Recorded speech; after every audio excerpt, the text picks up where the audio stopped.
आज हमारा टॉपिक रहेगा प्रशासनिक सुधार आयोग। ये 2024 में प्रश्न कौन सा आया था वो दिखा दूंगी मैं। और इससे पहले जो भी इसने कितने प्रतिवेदन दिए थे, इसके कौन अध्यक्ष थे, क्या क्या अनुशंसाएं थी, ये देखो। ये सभी नाम आया था 2024 में। अभी दिसंबर 2024 में संस्कृत विभाग का सेकंड ग्रेड का एग्जाम हुआ था। प्रशासनिक सुधार आयोग जब आया ना, इससे पहले कौन कौन सी संस्था या संगठन आयोजित हुए थे, यानी कि इसका गठन किया गया था। तो आज़ादी से पूर्व जो थे ना, वो थे एचिसन, इलेक्शन, ली आयोग, टाटर हम समिति। ये थी आज़ादी से पूर्व जो आयोगों का गठन किया गया था। फिर उसके बाद स्वतंत्रता पश्चाती के बाद जो हुए थे वो बता दूं मैं। सचिवालय पुनर्गठन समिति, उदारीकरण के पश्चात कर सुधार समिति, इन सब की।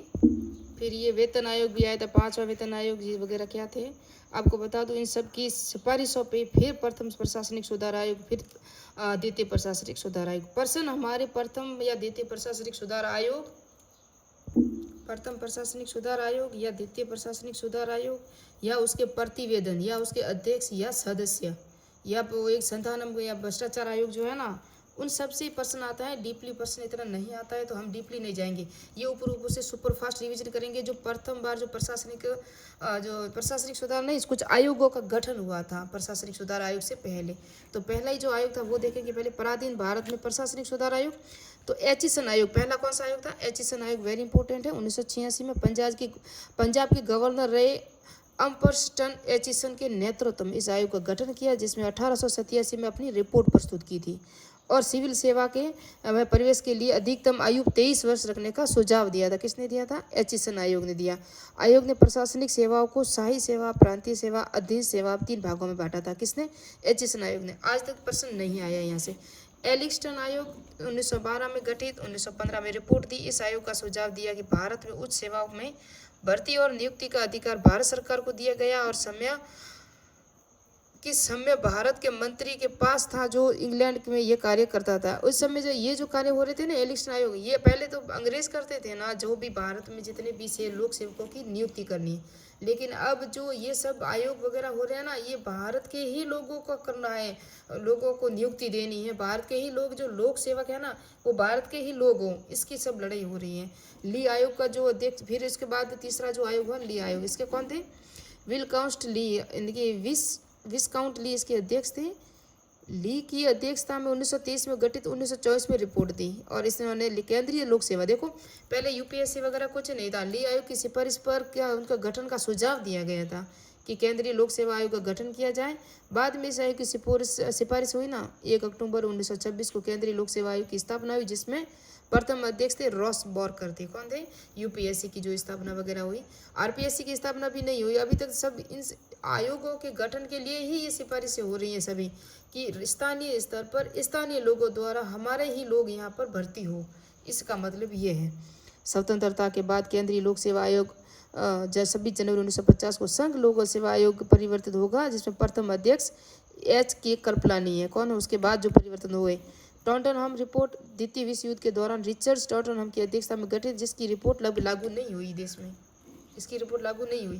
ये आज़ादी के पहले के जो आयोग थे। अब आज़ादी के बाद में जो थे स्वतंत्रता पश्चाती, तो सचिवालय पुनर्गठन समिति, इस समिति का गठन गिरजा शंकर वाजपेयी द्वारा किया गया, और की अध्यक्षता में जुलाई 1947 में किया गया। और इसका उद्देश्य था विभाजन के पश्चात सचिवालय में जो अधिकारियों की कमी होगी उसे दूर करने के सुझाव देगा। सचिवालय में जो भी होगा। मितव्ययता समिति, इस समिति की स्थापना कस्तूरबाई लालबाई ने की थी। किसने की थी? कस्तूरबाई लालबाई की अध्यक्षता में 1948 में की गई। इसका उद्देश्य प्रशासन के व्यय को कम करने के लिए, जो खर्चे हो रहे हैं ना प्रशासन पर, उनको कम करने के लिए ये आयोग गठित हुआ था, यह समिति। अयंकर समिति, इस समिति की स्थापना 1949 में गोपाल स्वामी अयंकर की अध्यक्षता में किया गया। इसका प्रमुख सुझाव प्रत्येक मंत्रालय को 4 ब्यूरो में विभाजित करना था। 4 ब्यूरो में ये आयकर समिति कह रही थी, आयकर। उसके बाद एक गोरवाला समिति, उस्ताद दिनशा गोरवाला। कौन था? उस्ताद दिनशा गोरवाला की अध्यक्षता में भारत सरकार ने 1951 में AD गोरवाला को अध्यक्षता में एक समिति का गठन किया, जिसमें अप्रैल 1951 में 70 पृष्ठ की अपनी रिपोर्ट लोक प्रशासन पर प्रतिवेदन नाम से प्रस्तुत की, जिसमें 9 अध्याय थे। ये जो गोरवाला अधिनियम था ना, उसके अंदर कितनी थी रिपोर्ट? 70 पृष्ठ की अपनी रिपोर्ट प्रस्तुत की थी उन्होंने। और उसके बाद प्रस्तुत की 9 अध्याय थी। A.D. गोरवाला ने 1951 में अपनी रिपोर्ट प्रस्तुत की, जिसका शीर्षक सरकार उद्यमों में सफल संचालन हेतु प्रतिवेदन था। ये सब सरकार को बनाने के लिए ही बन रहा था। बाद में ये जब 1957 में इसकी रिपोर्ट प्रस्तुत की, तो जिसका शीर्षक ये बता दी मैंने। गोरवाला ने कहा, एक निम्न स्तरीय सरकार और उत्कृष्ट प्रशासन का केवल अस्थायी मिलन हो सकता है। और उन्होंने कहा था, कोई भी लोकतंत्र एक स्पष्ट, कुशल, नारी निष्पक्ष प्रशासन के बिना सफल नियोजन नहीं कर सकता। और गोपाल स्वामी प्रतिवेदन 1952 में A. गोपाल स्वामी ने अपना प्रतिवेदन सरकार तंत्र को कार्यकुशलता और बुद्धि के नाम से प्रस्तुत किया था। मैं इन सबको इसलिए जल्दी जल्दी पढ़ रही हूँ कि ये परीक्षा इंपॉर्टेंट सेकंड ग्रेड के लिए इंपॉर्टेंट नहीं है, इसलिए मैं जो जो इम्पोर्टेंट है जहाँ मैं बता रही हूँ। पॉल एच एप्पलबी प्रतिवेदन भारत सरकार के निमंत्रण 1952 में एप्पलबी भारत में आए और एप्पलबी भारत आए। उन्होंने दिल्ली सहित 10 राज्यों का भ्रमण करने के बाद 15 जनवरी 1953 को 3000 शब्दों में अपना प्रतिवेदन प्रस्तुत किया, जिसका शीर्षक था भारत में लोक प्रशासन का सर्वेक्षण। क्या था? कुछ ये थोड़ा सा इम्पोर्टेंट है। भारत में लोक प्रशासन का सर्वेक्षण शीर्षक नाम से प्रतिवेदन किसने प्रस्तुत किया था? तो पॉल एच एप्पलबी प्रतिवेदन था, है ना, उन्होंने किया था। और उसके बाद है, उन्होंने एप्पलबी ने कहा, भारत विश्व में लगभग 1 दर्जन उन देशों में शामिल है जहां लोक प्रशासन प्राप्त रूप से संगठित विकसित है। 1953 में एप्पलबी पुनः भारत आए और उन्होंने 1956 में उन्होंने अपनी रिपोर्ट प्रस्तुत की, जिसका शीर्षक था भारतीय प्रशासन की व्यवस्था की पुनः परीक्षा प्रस्तुत की, जिसका शीर्षक ये बता दिया मैंने। और भारत सरकार में औद्योगिक और वाणिज्य उपक्रमों के संबंध में प्रतिवेदन 59 पेज का प्रस्तुत किया। ये इंपॉर्टेंट नहीं है, बस वो पहला था वही है। एप्पलबी की सिफारिश पर भारत सरकार ने 29 मार्च 1954 को दिल्ली में भारतीय लोक प्रशासन संस्थान की स्थापना की। ये वेरी इंपॉर्टेंट लाइन है कि एप्पलबी की सिफारिश पर भारत सरकार ने 29 मार्च 1954 को दिल्ली में लोक प्रशासन संस्थान की स्थापना की थी। वीटी कृष्णाचार्य समिति 1962 में गठित की गई। इस समिति को केंद्र, राज्य तथा जिला प्रशासन पर अपनी सिफारिशें दी और आईएएस के लिए राज्य स्तरीय प्रशिक्षण केंद्र बनाने की सिफारिश की। जो आईएएस बन रहे हैं ना, उनका प्रशिक्षण केंद्र है वो राज्य के स्तर पर हो, न कि बाहर हो। ये वीटी कृष्णाचार्य कह रहे थे, कृष्णामाचार्य कह रहे थे। संस्थानम समिति है ना, 1952 में गठित हुई। 1964 में रिपोर्ट देने वाली के संस्थानम समिति की सिफारिश पर केंद्रीय सत्कर्ता आयोग की स्थापना की गई। तो पहले केंद्रीय सत्कर्ता आयोग की स्थापना की गई 1964 की रिपोर्ट देने के बाद, और गठित हो गई थी 1952 में। रिपोर्ट उन्होंने 1964 में दी थी। लासीना सुधार योजना 1982 से 83, महाराष्ट्र अहमदनगर जिले के 3 के कलेक्टर अनिल कुमार लखीना यहाँ लखीना है या लरवीना है, लखीना है, जिला प्रशासन में सुधार की योजना प्रस्तुत की, जिसे 3 सुधार किए गए। कार्यालय में सभी कर्मचारियों को एक ही स्थान पर बैठाया जाए, जैसे परीक्षा कक्ष में विद्यार्थी बैठते हो। ये लखीना सुधार समिति है। कार्यालय में औपचारिकताओं को कम किया जाए। व्रत की लिखित सामग्री को नष्ट किया जाए, जो गलत है। व्रत यानी कि फालतू में। नागरिक लिपिक संबंधों में नवीकरण किया जाए। कर्मचारियों का नियमित निरीक्षण किया जाए। आपको दिख रहा पूरा? पता नहीं मेरा फ़ोन कब आएगा और कब मैं पूरा बड़ा वीडियो एक ही यूनिट से पूरा का पूरा कंप्लीट कर दूँ। राजस्थान में अजमेर, भीलवाड़ा, गंगानगर जिला कलेक्टर कार्यालय में इन सुधारों को लागू किया गया था। केंद्र व राज्य संबंध में आयोगों का प्रशासनिक सुधार। सहकारिता आयोग वेरी इंपॉर्टेंट है। मार्च 1983 में रणजीत सिंह सहकारिता की अध्यक्षता में इस आयोग की गठन किया गया, जिसके अन्य सदस्य थे। इनके सदस्य पूछे जाते हैं: प्रथम प्रशासनिक सुधार आयोग के सदस्य, द्वितीय प्रशासनिक सुधार आयोग के सदस्य या सहकारिता आयोग के सदस्य। इंपॉर्टेंट यही है। बी विश्वरमन, SR जैन, राम सुब्रमण्यम सचिव थे इसके। आयोग ने 1988 में अपनी रिपोर्ट प्रस्तुत की। कहीं कहीं 87 लिखा आता है, कहीं 88 लिखा आता है, जिसमें उन 247 सिफारिशें प्रस्तुत की, जिसमें से कुछ का अंश प्रशासनिक सुधारों से था। राइट आंसर 1987 है, जहाँ तक मैंने देखा है। RBSC की बुक में देखा, NCERT में पता नहीं, RBSC में 87 देखा था मैंने। नई अखिल भारतीय सेवाओं का गठन किया। चिकित्सा और इंजीनियर क्षेत्र में भी की जाएगी। ये किसका जो किया था उन्होंने? नई अखिल भारतीय सेवाओं का गठन किया। शिक्षा, चिकित्सा और इंजीनियरिंग के क्षेत्र में किया जाए। इन सब में यानी कि जो अखिल भारतीय सेवाओं का जो गठन किया, इन सब में किया जाए। योजना आयोग का उपाध्यक्ष जिसकी किसी परिस्थिति अर्थशास्त्री को बनाया जाए। योजना आयोग का अध्यक्ष है ना, वो अर्थशास्त्र में जो निपुण हो ना, उसको उसका अध्यक्ष बनाया जाए। वित्त आयोग में देश की विभिन्न मांगों की विशेषता की नियुक्ति की जाए।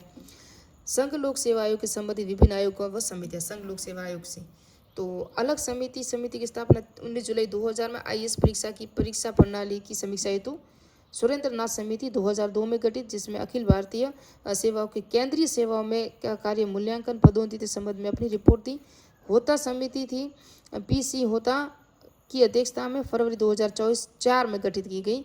बासवान समिति, इस समिति का गठन अगस्त 2015 में बीएस बासवान की अध्यक्षता में किया गया। इसके अन्य सदस्य थे आर के बारिक, अकबर अली, पंकज कुमार। अकबर अली पंकज कुमार थे।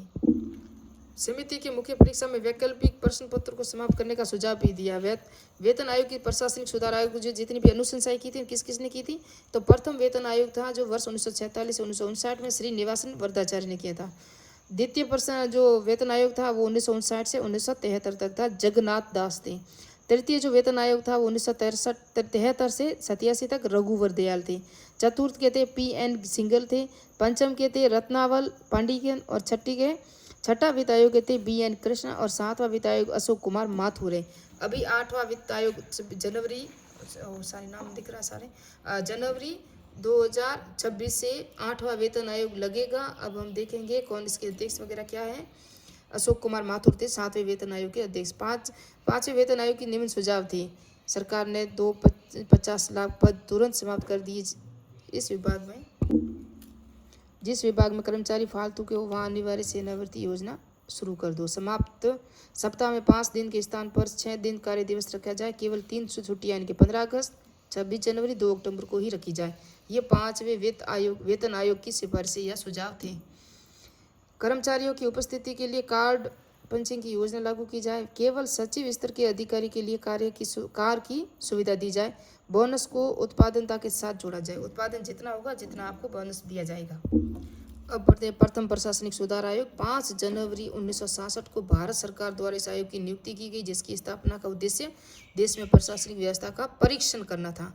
आयोग के प्रथम अध्यक्ष मोरारजी देसाई थे। उस अन्य सदस्य निम्नलिखित थे। मोरारजी देसाई इसके क्या थे? अध्यक्ष थे। के हनुमंतैया प्रारंभ में आयोग के सदस्य थे, किंतु मोरारजी देसाई द्वारा त्याग पत्र देने के बाद 17 मार्च 1967 को इन्हें आयोग का अध्यक्ष बनाया गया। कौन बने थे? के हनुमंतैया। पहले कौन थे इसके अध्यक्ष? मोरारजी देसाई थे। बाद में इन्होंने इस्तीफा दिया, तब मार्च 1967 में इनको जो अध्यक्ष बनाया गया। हरिश्चंद्र माथुर, इनकी नियुक्ति आयोग के सदस्य के रूप में की गई, किंतु 16 सितंबर 1968 को इनकी मृत्यु हो गई। हरिश्चंद्र माथुर राजस्थान के निवासी थे, राजस्थान से संबंधित थे। उसके पश्चात पीएन सिंह को सदस्य नियुक्त किया गया। किसको किया गया? पीएन सिंह को। उसके बाद है जीएस पाठक। कौन है? जीएस पाठक। जीएस पाठक आयोग के सदस्य। पाठक को जब केंद्र सरकार में कानून मंत्री नियुक्त किया गया तो 27 अप्रैल 1967 को इसके स्थान पर देवदत्त मुखर्जी भी इनके सदस्य बने। तो जीएस पाठक भी सदस्य रहे, इन्होंने इस्तीफा दे दिया, लेकिन सदस्य थे। देवदत्त मुखर्जी भी थे और हरिश्चंद्र माथुर भी थे, लेकिन इनकी मृत्यु हो गई, तो उसके बाद पीएन सिंह को बनाया गया। मोरारजी देसाई इसके अध्यक्ष थे, लेकिन इन्होंने इस त्याग पत्र दे दिया, तो के हनुमंतैया इसके अध्यक्ष बनाए गए। फिर है एच वी कामत और बी शंकर। प्रारंभ में ये आयोग के सचिव के रूप में सचिव थे, किंतु मार्च 1967 में इस आयोग का सदस्य बना दिया गया और वी चारी नए सचिव बने गए। नए सचिव बनाए वी चारी को बनाया गया। तो ये शंकर इनके सदस्य है। ये प्रश्न परीक्षा में 2024 में आया हुआ है।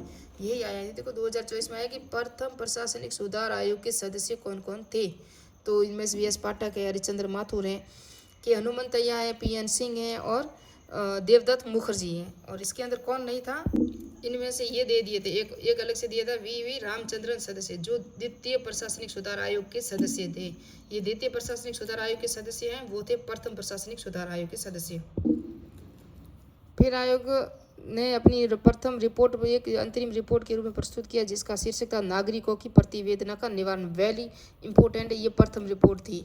वह रिपोर्ट 20 अक्टूबर 1967 को प्रस्तुत की गई। आयोग ने कुल 20 रिपोर्ट दी। ये 2022 में आया था कि प्रथम प्रशासनिक सुधार आयोग ने कितनी रिपोर्टें प्रस्तुत की थी, तो 20 की थी, जिसमें अंतिम रिपोर्ट 30 जुलाई 1970 को दी गई थी, जिसका शीर्षक था वैज्ञानिक विभाग।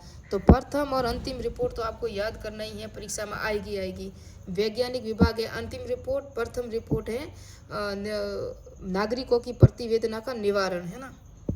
ये जो है ना 20 रिपोर्ट 2022 में आई थी, नागरिकों की प्रतिवेदना निवारण और योजना तंत्र, सार्वजनिक क्षेत्र में उपकरण, वित्त, लेखा एवं लेखा परीक्षण, योजना के तंत्र, आर्थिक प्रशासन। छठी रिपोर्ट कौन सी? ये 2024 में प्रश्न आया था ना, मैंने ये लिखा है, देखो आप प्रथम प्रशासनिक सुधार आयोग के जो सदस्य थे वो लिखा है। और ये इनकी रिपोर्टें हैं, पूछा जाता है कई बार। यहाँ से केंद्र व राज्य संबंध 13 वाली परीक्षा में आ चुकी हैं। एक केंद्र शासित प्रदेश और उत्तर पूर्व सीमांत अभिकरण ये भी आ चुकी हैं 2000।